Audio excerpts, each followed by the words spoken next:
Hi gang, Rob here. It is the afternoon of 2 October 2020, coming to you today with a knife review. Yes, we are reviewing one, maybe two of the knives that you see in front of the camera. Can you guess which one? I bet you can. It's not this one. It's not this one.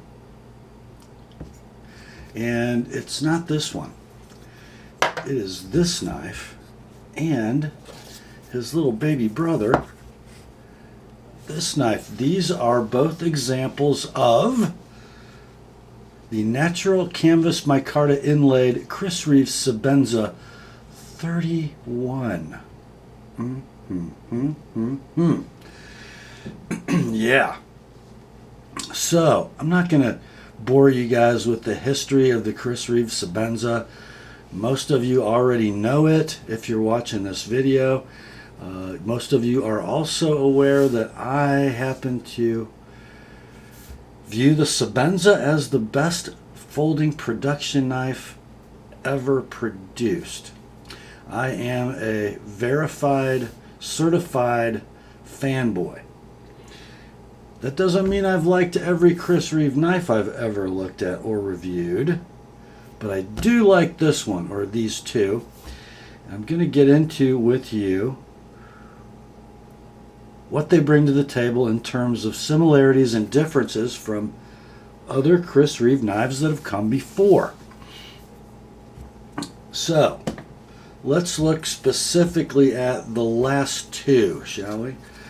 The 31 and, well, the 21, because I don't consider a Sebenza 25 to be a Sebenza. I consider the 25 to be the prototype, the not yet finished initial version of the Inkosi. We'll talk about what the new knife shares with that as we progress. So, forget the shape of the inlays for a moment and just look at the handles. You will see, if I can balance them correctly. Of course, mine is left-handed. This 31, property of my sharpening customer Scott, verified knife addict. Mine is left-handed, his is right-handed. But as we look closely at the handles, we will see that other than some identification, which is in a slightly different place if we look at the CR signature, they are basically identical in profile. And I do mean identical.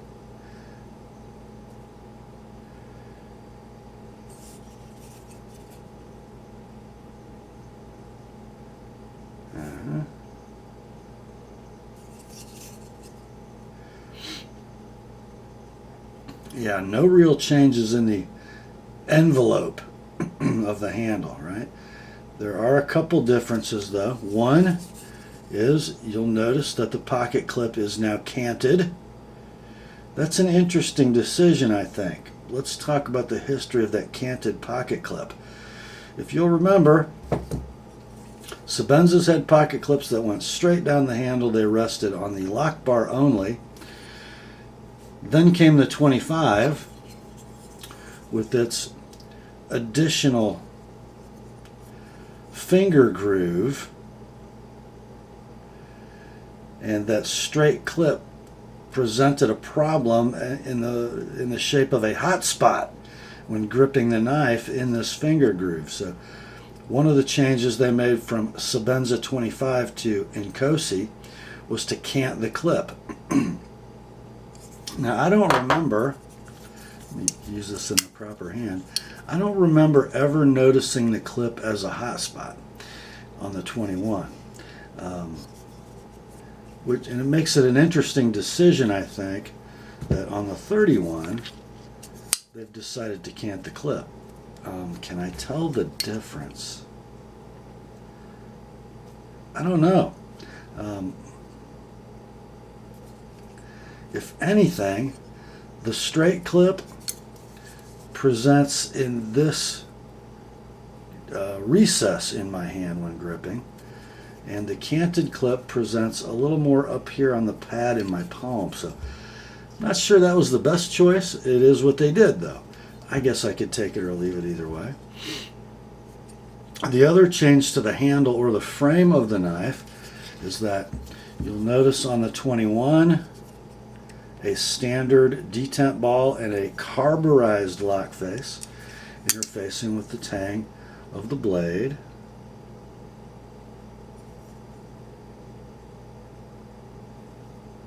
Sorry for my weird light there.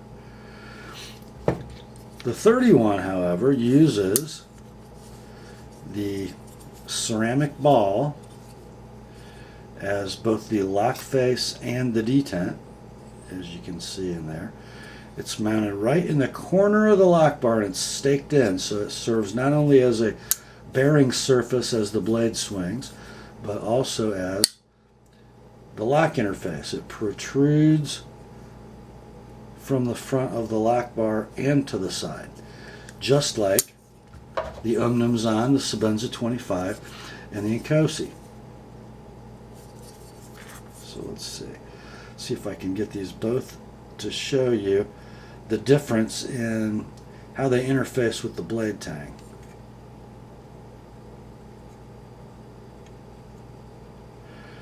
Now I know that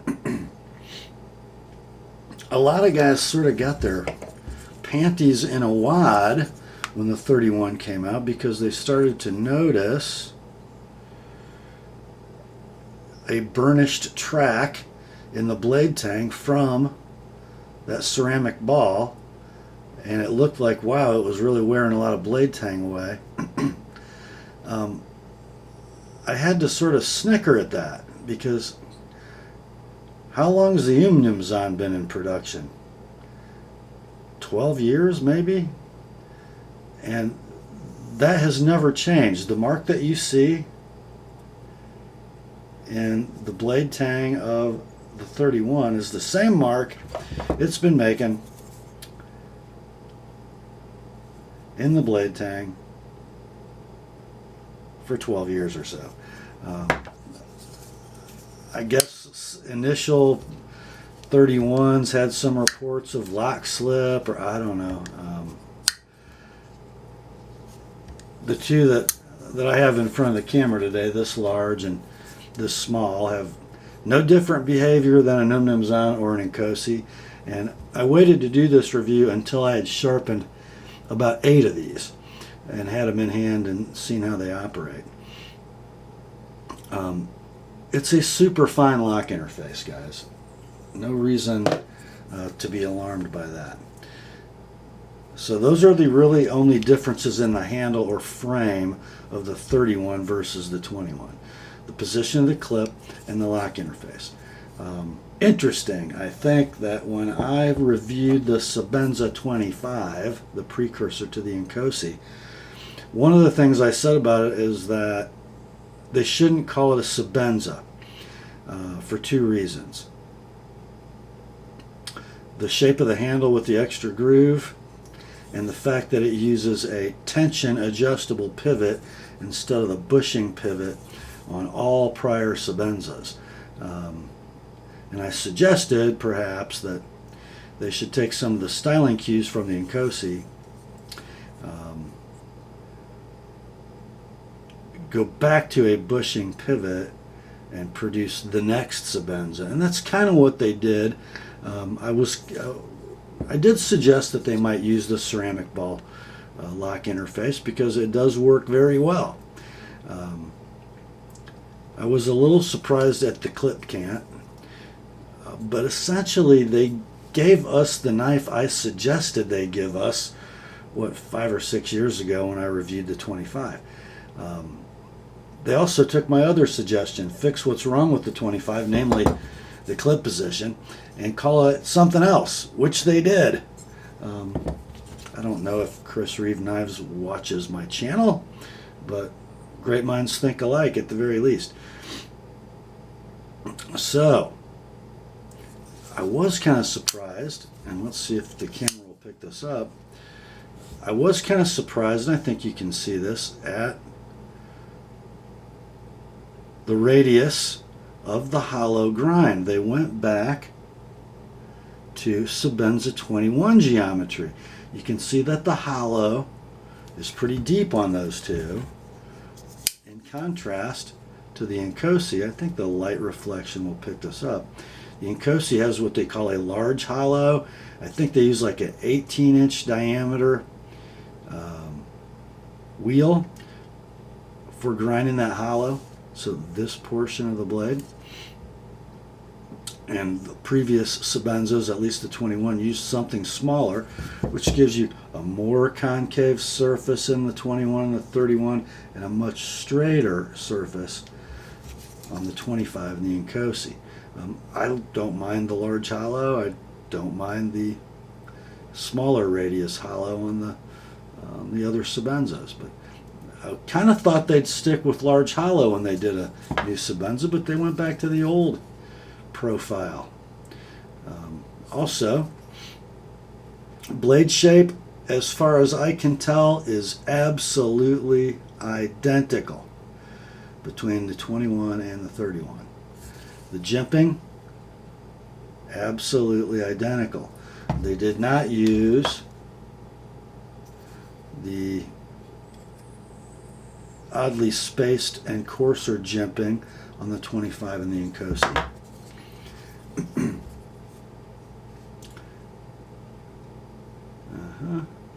There is one styling issue that I think they did in a super cool way.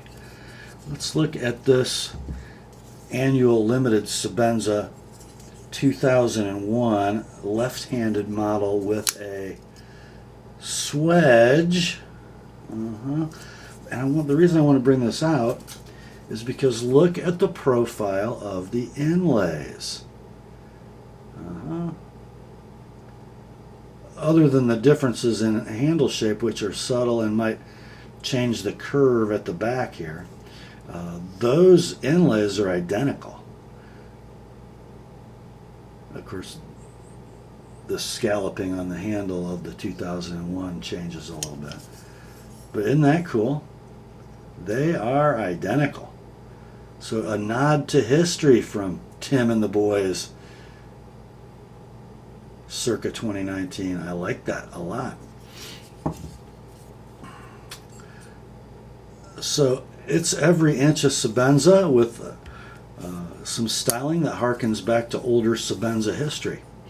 One thing before I get into the difference I don't like is I want you to look at the edges. I'll try to get the camera to pick this up as best I can. Near the tip, well, if we come back to the base of the edge, and these knives are both sharpened by me at 18 degrees per side. Width of the edge bevel pretty much the same, but as we get out to the tips, one sort of complaint I've always had with Sebenza is that they thicken dramatically at the tip, which causes the width of the bevel to increase. Notice on the 31, not so much. In fact, very little. The width of the bevel at 18 degrees is pretty much the same hilt to tip, which I like. It's got a little thinner tip, and it makes the aesthetics a little better for us sharpeners. So good job, Chris Reeve. I like that. I like it a lot. It is noticeably thinner at the tip. And as I said, I wanted to wait until I had worked on 8 or so of these before I drew that conclusion, and they've all been that way. In fact, if we look at the small, that also belongs to Scott, you're going to see pretty much the same characteristic.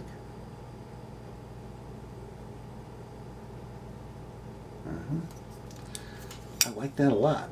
A lot. So it's looking like this knife must be a huge win, is it not? Until we get to the stop pin. You will notice, and guys, if you've taken your Sebenza apart, and you've heard me talk about this, Sebenzas have 3 points of attachment at the back, at the stop pin, and at the pivot. They are all essentially the identical pivot barrel attached by screws that get cinched down fast, and then around those pivot barrels are bushings at the back, at the stop pin, and at the pivot, which are all the same height.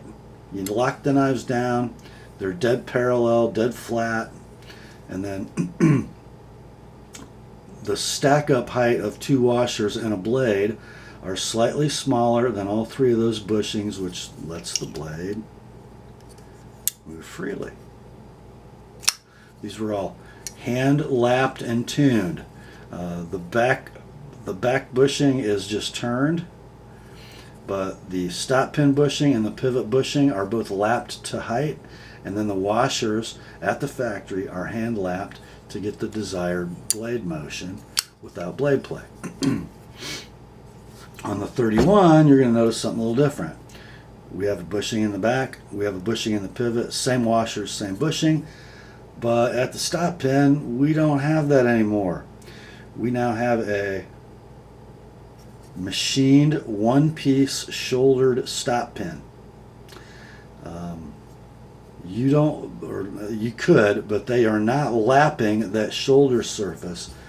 Lapping would be precision flat grinding, right? That is a turned surface. It comes off a lathe or a screw machine and it's finished dimension.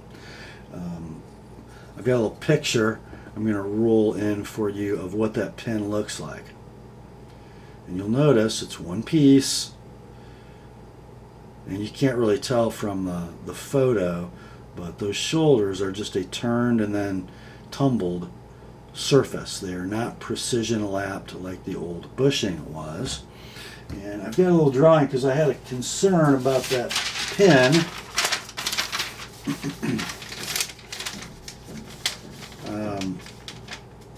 How'd they execute the inside corner?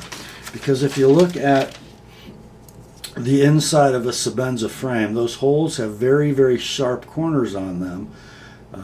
Of course, they're precision ground and then bead blasted. There's no burr, so that corner doesn't matter if you have that lapped bushing mating with it.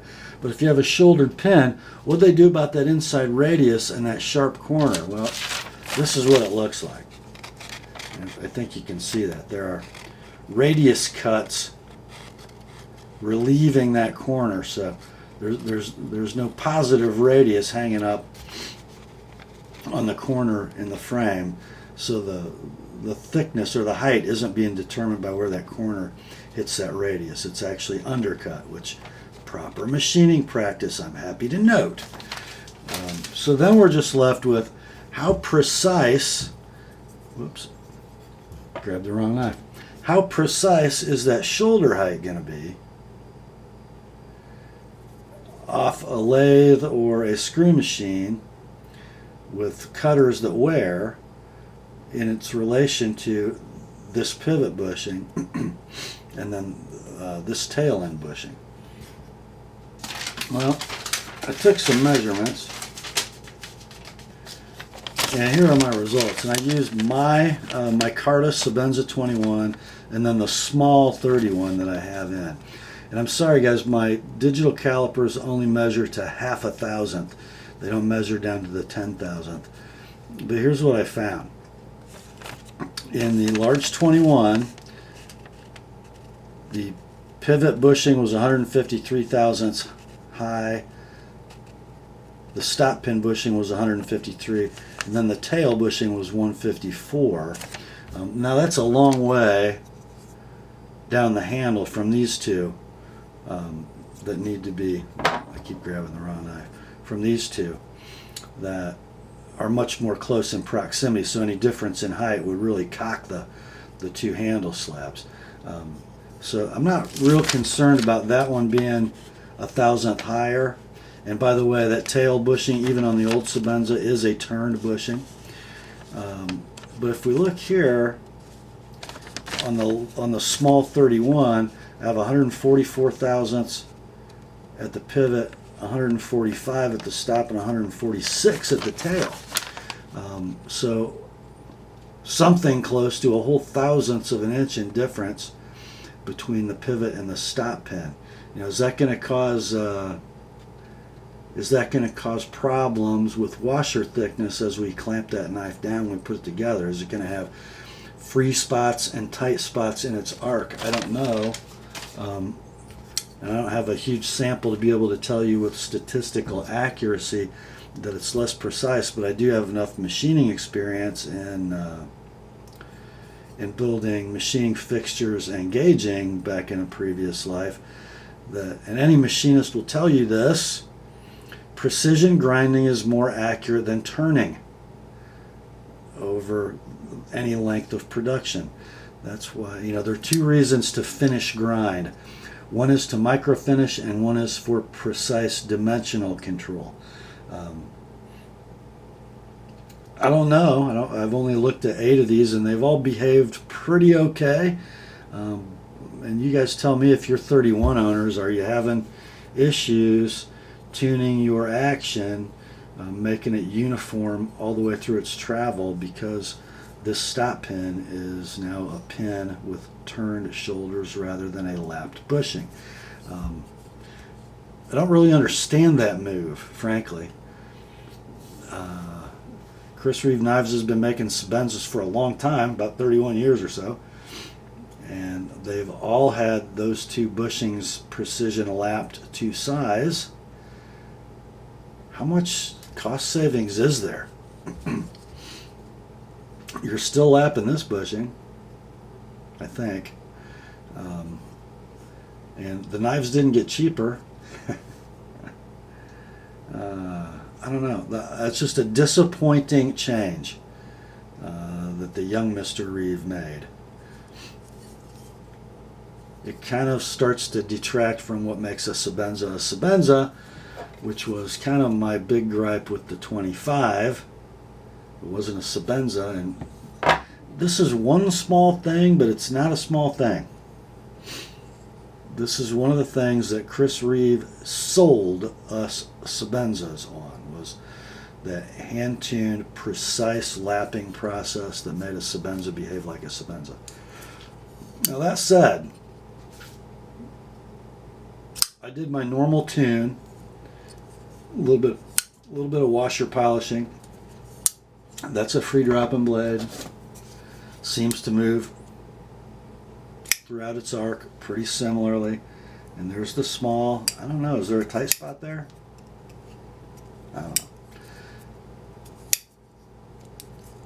I don't know. In hand, when I manipulate the actions of these knives, now, grant you, I think this is a 6 or 7 year old large 21. It's been sharpened and cleaned and polished and tuned by me over the years. It's strange though, because that little ball bearing detent seems to ride smoother on the blade than this big ceramic ball does on the 31, which it shouldn't. The larger diameter should be smoother. The ceramic should be smoother than the steel ball bearing, but maybe it's running a little more pivot tension. I don't know.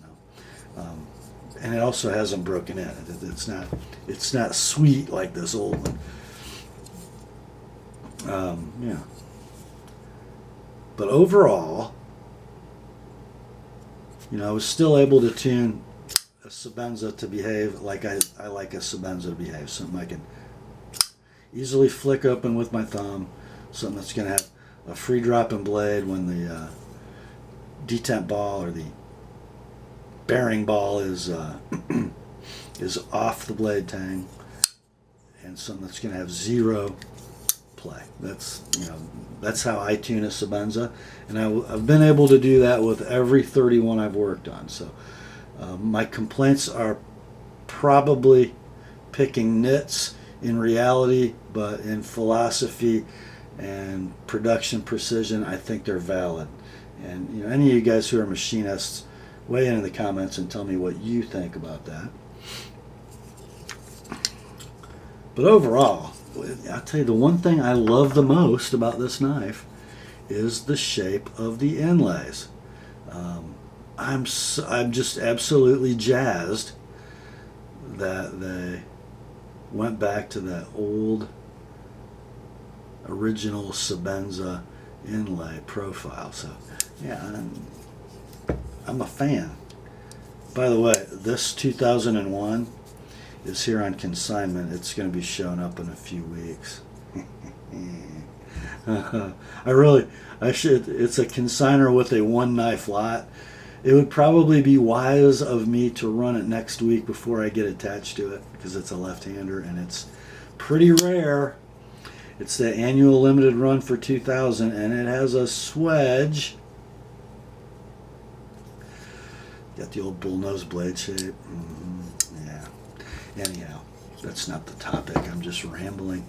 So there they are, guys. The new Sebenza 31, large and small. Is it a worthy successor to the 21? The best production knife ever. Yeah, it is. Is it as good? I say objectively, not quite. Is it still a Sebenza? Yeah, it's still a Sebenza. Will I own one? Yeah, I will.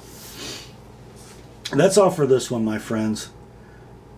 Grace to you and peace from God our Father and the Lord Jesus Christ.